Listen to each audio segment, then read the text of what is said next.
तुम्हा सर्वांचं delish food चॅनलवर स्वागत आहे। तुम्हाला मराठी नववर्षाच्या म्हणजेच गुढीपाडव्याच्या हार्दिक शुभेच्छा।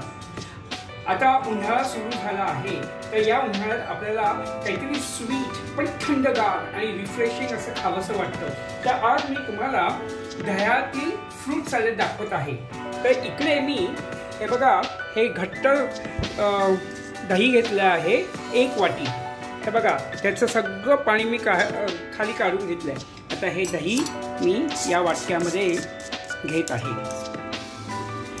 आता तुमचं दही जेव्हा तुम्ही घ्याल तेव्हा ते फ्रेश दही पाहिजे। हे घरी बनवलेलं दही आहे आणि ते जास्त आंबटही नको। आता या दह्यामध्ये मी 3 टेबलस्पून पिठी साखर घालत आहे आणि ह्याला मी चांगलं मिक्स करून घेणार आहे। तर यात मी हे बघा, हे थोडे सॅफ्रनचे म्हणजेच केशरचे धागे मी दुधामध्ये टाकले आहे।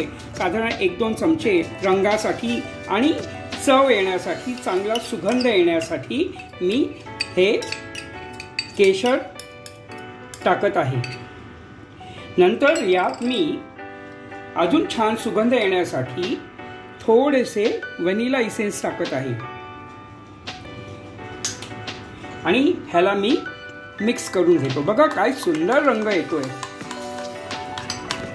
आता यात मी हे काही फळं घेतली आहेत कापलेली, जसं मी हे घेतलं आहे द्राक्ष, केळं, ऑरेंज किंवा संत्री, नंतर हे आहे डाळिंबाचे दाणे आणि हे आहे चिकू।